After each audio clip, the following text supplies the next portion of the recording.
నెల్లూరు జిల్లాకు సంబంధించి 8 నియోజకవర్గాల అసెంబ్లీ నియోజకవర్గాల సమీక్షా సమావేశాలు మా పార్టీ అధ్యక్షులు శ్రీ జగన్మోహన్ రెడ్డి గారి ఆదేశాల మేరకు నియోజకవర్గంలో ఉన్నటువంటి సమస్యలు, ఆ సమస్యల్ని ఐడెంటిఫై చేసి వాటి పరిష్కార మార్గాలు కనుక్కునేందుకు ఈ యొక్క సమీక్షా సమావేశాలను నిర్వహించుకోవడం జరుగుతూ ఉంది. అన్ని జిల్లాలని కూడా ఇదే రకంగా కవర్ చేసుకుంటూ నిన్న ఈరోజు 2 రోజులు నెల్లూరు జిల్లా సమీక్షా సమావేశాలు వైఎస్ఆర్ కాంగ్రెస్ పార్టీ నిర్వహించుకోవడం జరిగింది. అన్ని నియోజకవర్గాలకు సంబంధించి వివిధ సమస్యల్ని ప్రత్యక్షంగా మా యొక్క గౌరవ శాసనసభ్యులు, పార్లమెంటు సభ్యులు, పరిశీలకులు అందరం కూడా కూర్చుని వినూత్నమైనటువంటి పద్ధతిలో గతంలో ఎన్నడూ లేనటువంటి విధంగా, ఏ రాజకీయ పార్టీ చేయనటువంటి విధంగా ప్రజల నుంచి, నాయకుల నుంచి, ద్వితీయ శ్రేణి, తృతీయ శ్రేణి నాయకుల నుంచి నేరుగా సమస్యలు తెలుసుకున్నటువంటి పద్ధతి ఈరోజు పాటిస్తూ ఉన్నాం. చాలా మంచి ఇన్పుట్స్, ఆబ్జర్వేషన్స్ వచ్చాయి.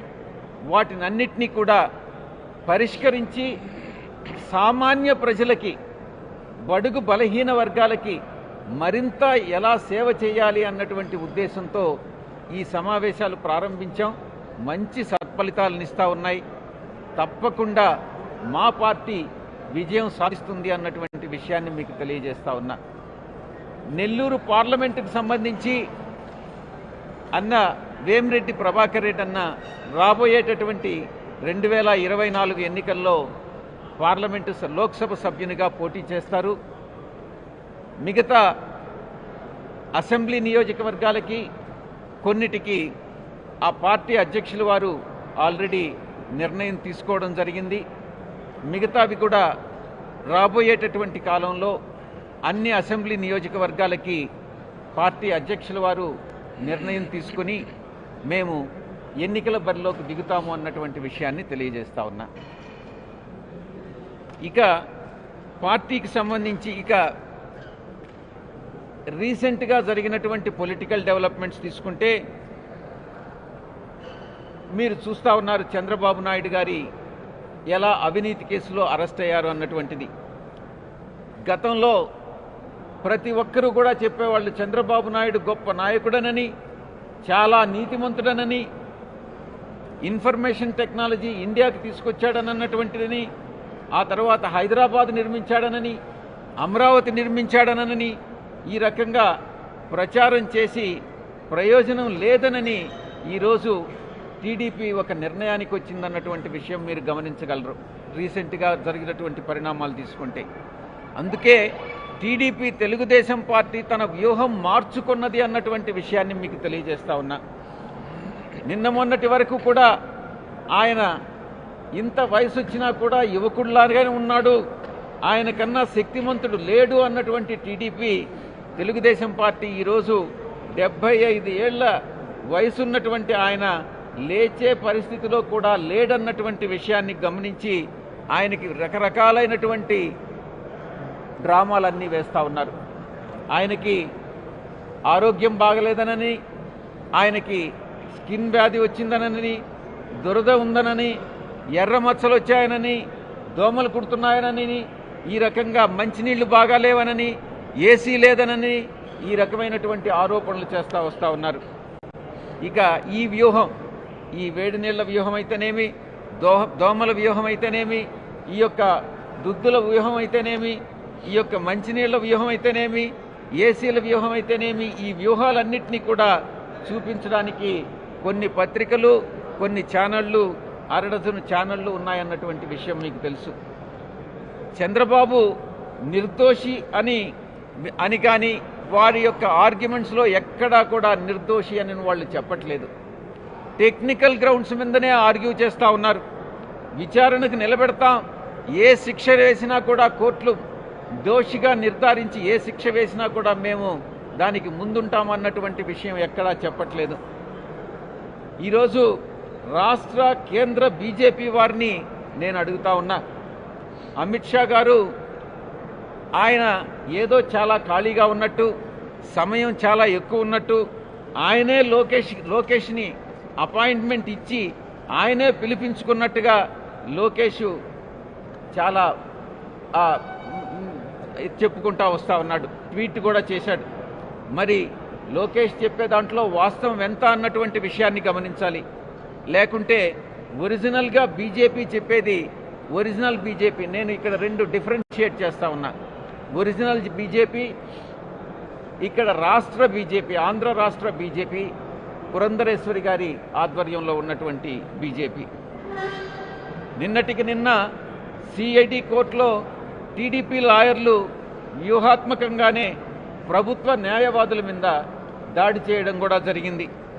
ఈ అంశం మీద సమగ్రమైనటువంటి న్యాయ విచారణ చేయాలి అన్నటువంటి విషయాన్ని నేను డిమాండ్ చేస్తా ఉన్నా. చంద్రబాబు నాయుడు గారి సీనియర్ అడ్వకేట్ సిద్ధార్థ లూత్రా చెప్పారు. ఏం చెప్పారు?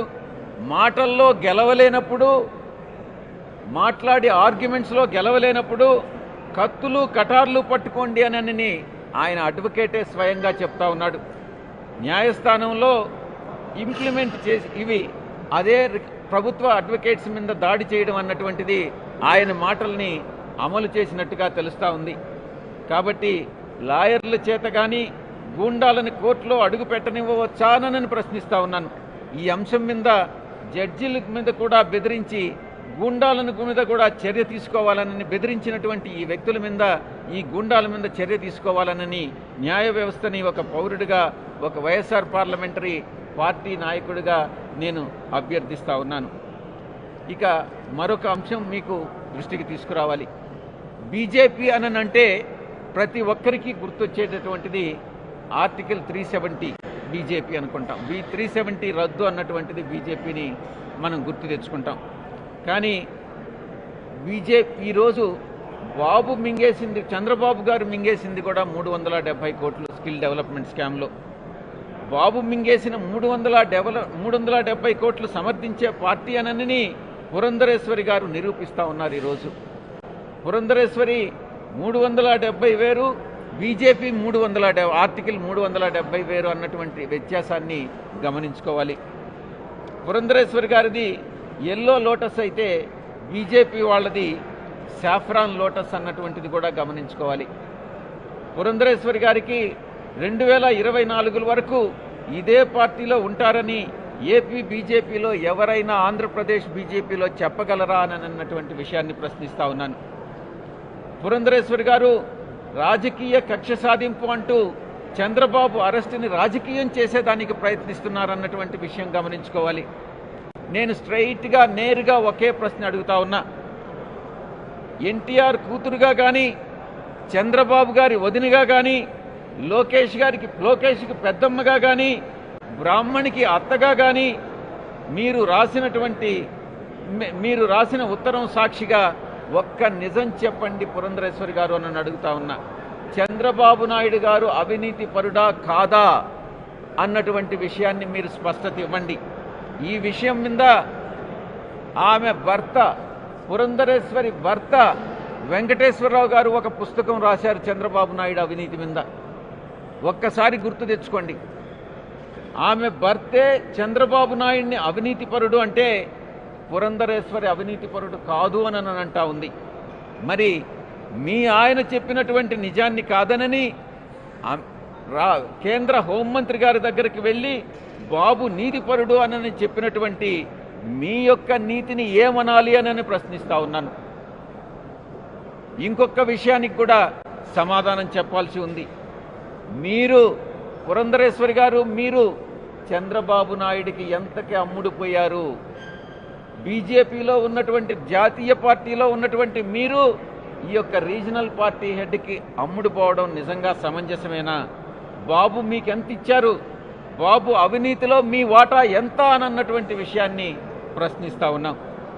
75 సంవత్సరాల వయసులో కూడా తిరుగులేని ఎనర్జీ ఉందనని చంద్రబాబు గారికి నిన్నటి వరకు ప్రచారం చేయడం జరిగింది. ఇప్పుడు తిరుగులేని ఎనర్జీ ఏమైందో కానీ తిరుగులేనటువంటి అలర్జీ మాత్రం వచ్చిందన్నటువంటి విషయం తెలుస్తూ ఉంది. ఇక తనకంటే అప్పట్లో నందమూరి తారక రామారావు గారు చెప్పారు, తనకంటే మహానటుడు చంద్రబాబు అని స్వయంగా ఎన్టీఆర్ గారే రాష్ట్ర ప్రజలను ఉద్దేశించి చెప్పడం జరిగింది.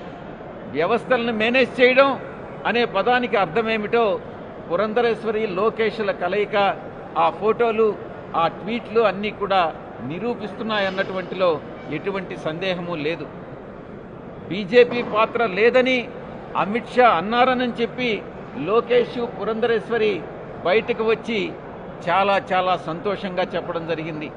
మరి టీడీపీ ఈ పేపర్లో, తెలుగుదేశం పార్టీ ఈ పేపర్లో నేను ట్వీట్ చేసి కూడా ఆ క్లిప్ అటాచ్ చేశాను.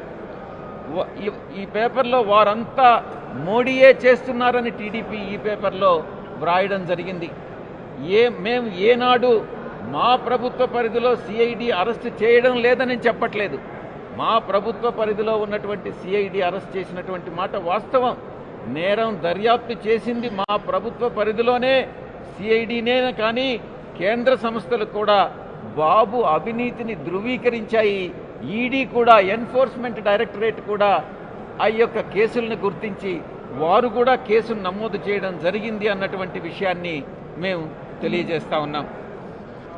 ఇక తప్పకుండా చంద్రబాబు నాయుడు అనేటటువంటి వ్యక్తి గతంలో 14 సంవత్సరాలు ముఖ్యమంత్రిగా పనిచేసినటువంటి వ్యక్తి ఈరోజు అవినీతిపరుడుగా చట్టం ముందు నిలుస్తున్నాడు. పూర్తి సాక్ష్యాధారాలతో కేసుని కోర్టుకు సమర్పించడం జరిగింది. ఎఫ్ఐఆర్ ఫైల్ చేయడం జరిగింది.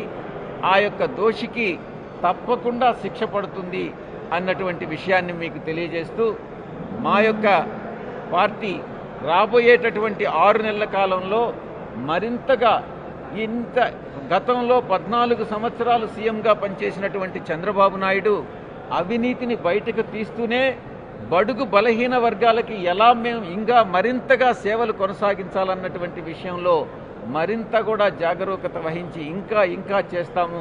ఒక్క సంక్షేమ పథకాలు మాత్రమే కాదు, అభివృద్ధి పథకాల్లో కూడా పూర్తిగా మేము మా యొక్క మనసు పెట్టుతామన్నటువంటి విషయాన్ని తెలియజేస్తూ సెలవు తీసుకుంటా ఉంటాను.